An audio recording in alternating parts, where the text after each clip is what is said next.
मन को शांत और स्थिर करने के लिए भगवान कृष्ण ने बताए हैं 2 उपाय। भगवद गीता में भगवान श्री कृष्ण कहते हैं, मन का बेचैन होना उसका स्वभाव है। हमारे मन को लगता है कि अगर वह अलग अलग बातों के बारे में सोचता रहेगा तो हमें आने वाली हर मुश्किल और मुसीबत से बचा लेगा। पर ऐसा होता नहीं है।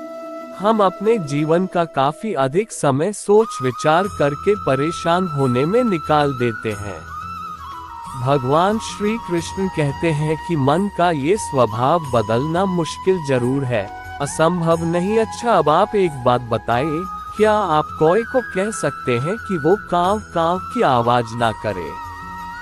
या फिर क्या आप किसी मेढक को कह सकते हैं कि वह पानी देखते ही ऊंची छलांग ना मारे?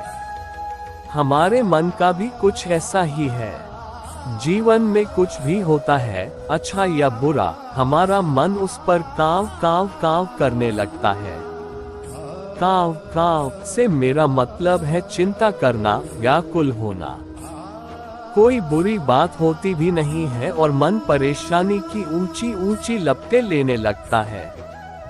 कभी कभी तो मुझे ऐसा लगता है कि हम में से कई लोग सिर्फ परेशान होने के लिए जीते हैं। सारी परेशानी, पीड़ा, दुविधा अक्सर हमारी मन की बनाई हुई कहानियां होती हैं। भगवान श्री कृष्ण हमें हमारे मन को शांत और स्थिर करने के लिए 2 उपाय देते हैं। पहला, ध्यान लगाना या मेडिटेट करना। दूसरा, वैराग्य भाव सीखना। अब ध्यान या मेडिटेशन शब्द सुनते ही आप में से कई लोग कहेंगे कि आप आंख बंद कर सांसें अंदर बाहर नहीं ले सकते। यहाँ हम सब गलती कर बैठते हैं। मेडिटेशन या ध्यान का मतलब सिर्फ आंख बंद कर बैठना नहीं होता।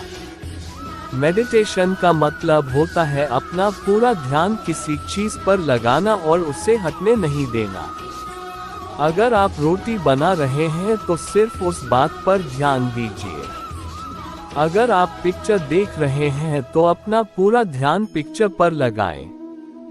यह मत सोचिए कि पिक्चर देखकर आप अपना कितना वक्त बर्बाद कर रहे हैं। जब आप जीवन के हर छोटे बड़े काम को पूरे ध्यान से करते हैं तो आपका जीवन ही एक मेडिटेशन बन जाता है। ऐसे जीवन में शांति, स्थिरता, साहस और सफलता का होना अनिवार्य है। वैराग्य भाव दूसरा उपाय। वैराग्य का अर्थ यह नहीं कि आप सब कुछ छोड़कर जंगल में जाकर बैठ जाएं। वैराग्य का सच्चा अर्थ है कि आप जो काम कर रहे हैं उसका क्या नतीजा या रिजल्ट निकलेगा उसकी चिंता ना करें। जैसे अगर आपने कोई इंटरव्यू दिया, आप ये कर सकते हैं कि पूरे मन से तैयारी करें और अपना बेस्ट देकर आ जाएं। वह नौकरी मिलना या ना मिलना आपके हाथ में नहीं है। इस नतीजे के पीछे अलग अलग चीजें हैं जो आपके बिल्कुल कंट्रोल में नहीं। तो जिस चीज के बारे में आप कुछ कर नहीं सकते, उसके बारे में चिंता भी ना करें। यही वैराग्य का सच्चा मतलब होता है।